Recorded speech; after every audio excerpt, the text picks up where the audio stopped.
So when it comes to migraines, the most common question you'll hear is, have you been drinking enough water? Of course, this is only so helpful, but new research has come out that we can use as physiotherapists to really help our patients who get migraines. Shall we check it out? Let's dive in. Hey guys, Khalid here. Welcome back to Clinical Physio.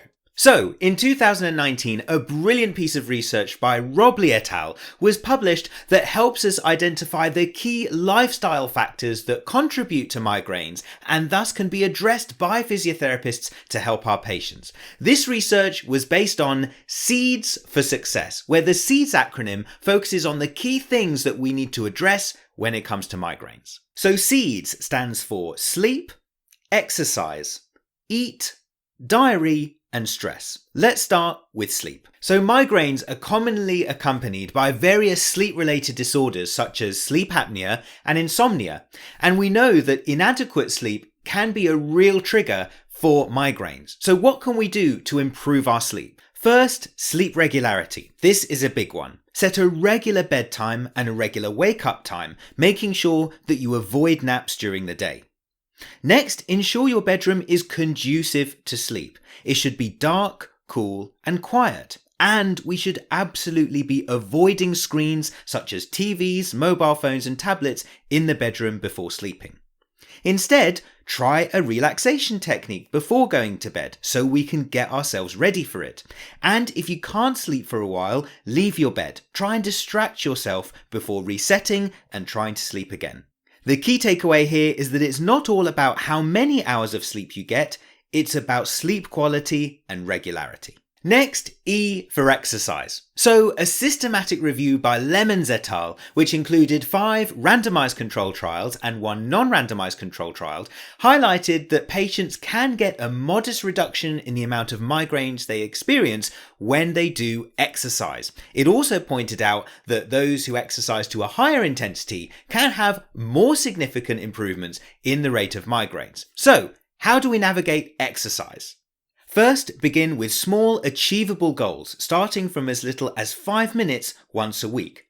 Then, gradually increase to 30 to 60 minutes of exercise between 3 to 5 days per week.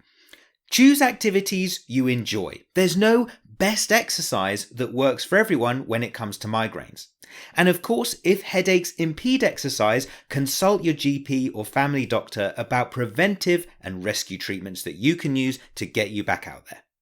Next is E for eat. Traditional guidelines highlights the importance of those who get migraines to make sure that they eat meals consistently. In fact, there is a known link between headache onset and skipping meals, particularly when the meal skipped is breakfast. Overall, patients with migraines should be advised to adhere to a nutritious diet with regular meal times, ensuring that they stay properly hydrated and either keeping caffeine consumption to a minimum or maintaining a healthy, consistent amount. Here's the key takeaway points. First, no specific migraine diet exists, but aim for a 3 well-balanced meal set a day. Avoid meal skipping and stay hydrated with 7 to 8 glasses of water per day. Limit caffeine intake to less than 200 milligrams per day, approximately 1 to 2 cups of coffee. And maintain an optimal weight, perhaps a BMI between 18.5 to 25. Next is D for diary. And in fact, patients may find it helpful to create a diary and share it with their practitioner prior to their first consultation. It can also be a really helpful tool in identifying what the triggers are to migraines and also creating the first steps in the treatment plan. Headache diaries can really assist in diagnosing various primary headache types, such as menstrual migraines, or in identifying any headaches linked to the overuse of medication. Both doctors and patients often experience better communication when a diary is used. So, use a calendar or perhaps an app to track your headaches. You can even color code your different days. Red could be a bedridden day, yellow for a day with reduced functionality, green for a day with full functionality, no colour for when you had a day with no headaches, or use a different kind of mark for when rescue medication was used, recognising that rescue medication should be less than 2 days a week to prevent rebound headaches.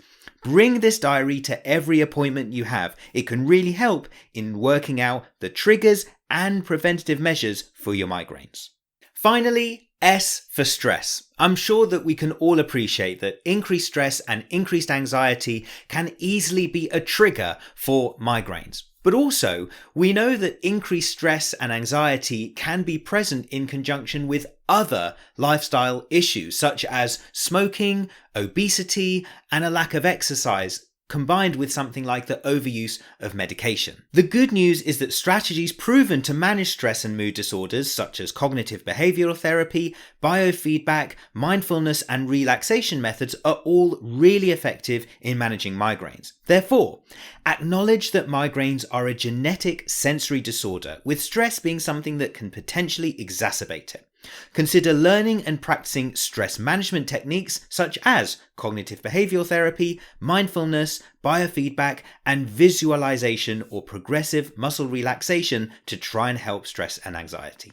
So, Seeds for Success, a really worthwhile set of strategies to help our patients with migraines. If you've enjoyed this video, please support us by smashing that like button and subscribe to our channel for all our best updates. Remember, we've got brilliant resources for physiotherapists on our Instagram account @clinicalphysio and on our website clinicalphysio.com.